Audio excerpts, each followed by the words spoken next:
Iran এবং ইসরায়েলের 12 দিনের যুদ্ধ শেষ হলেও এই যুদ্ধের ক্ষয়ক্ষতি প্রভাব নিয়ে চলছে নানা আলোচনা।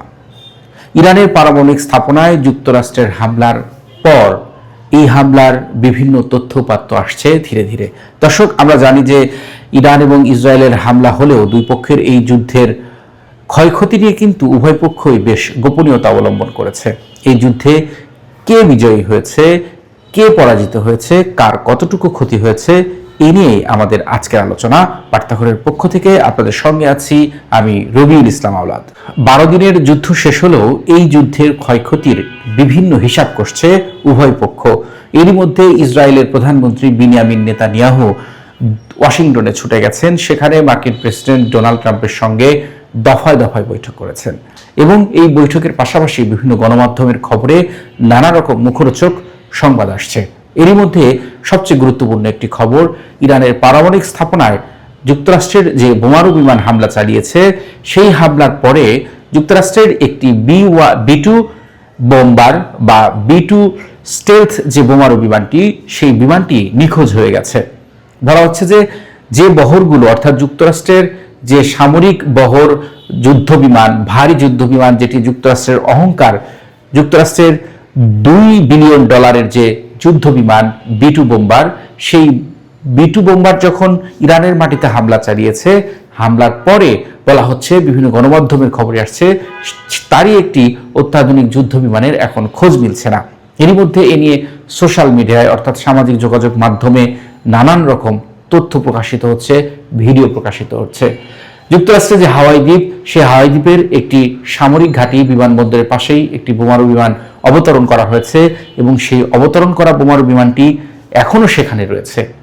এই অবতরণ করা যে বোমারু বিমান, সেই বোমারু বিমানকে ঘিরে এরই মধ্যে নানান রকম গণমাধ্যমে খবর এসেছে।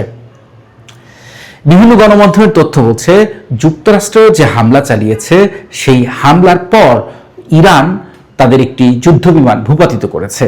কিন্তু এই তথ্যটি ট্রাম্প প্রশাসন তথা যুক্তরাষ্ট্র গোপন রেখেছে। এই সংবাদের পক্ষে এর সত্যতা কেউ তুলে ধরতে পারেনি, তাই এখন পর্যন্ত গুঞ্জন হিসেবে ধরা হচ্ছে। তবে এই গুঞ্জন যদি সত্য হয়, তাহলে যুক্তরাষ্ট্রের জন্য এটি অনেক বড় আঘাত। কেননা যুক্তরাষ্ট্রের কাছেই কেবল এই ধরনের বোমারু বিমান রয়েছে, যার মূল্য $2 বিলিয়ন। বলা হয় যুক্তরাষ্ট্রের কাছে মোট 19টি এই যুদ্ধ বিমান। যুক্তরাষ্ট্রের এই বোমারু বিমান কিন্তু বাংকার বাস্ট বিমান বলা হয়, অর্থাৎ এই বিমানের মাধ্যমে বাংকার বাস্টার যে বোমা রয়েছে, সেই বোমার মাধ্যমে যে কোনো স্থাপনা গুড়িয়ে দিতে সক্ষম। যুক্তরাষ্ট্রের বিমান হামলার পর ইরানের পারমাণবিক স্থাপনায় কতটুকু ক্ষয়ক্ষতি হয়েছে তা এখন পর্যন্ত সঠিকভাবে কোনো পক্ষই প্রকাশ করেনি।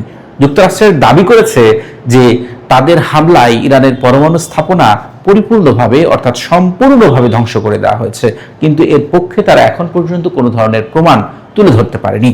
প্রাথমিকভাবে যখন মার্কিন গোয়েন্দা সংস্থারা তথ্য সংগ্রহ করলো, তখন বলল যে এটি পরিপূর্ণভাবে ধ্বংস করা হয়নি, কিন্তু ট্রাম্প গোয়েন্দাদের তথ্য উল্টে তারা বলেছেন, তারা ভুল বলেছে, কারণ এই হামলা পরিপূর্ণভাবে তিনি পর্যবেক্ষণ করেছেন এবং এই হামলায় পুরোপুরি ধ্বংস হয়ে গেছে। ইরানের পক্ষ থেকে হামলায় ক্ষয়ক্ষতির কথা বলা হলেও কতটুকু ক্ষতি হয়েছে সে বিষয়ে তারা কোনো কিছুই জানায়নি পরিষ্কারভাবে, কিন্তু তারা বলেছে আগামী কয়েক মাসের মধ্যেই তারা আবারও পরমাণু কর্মসূচি চালু করবে।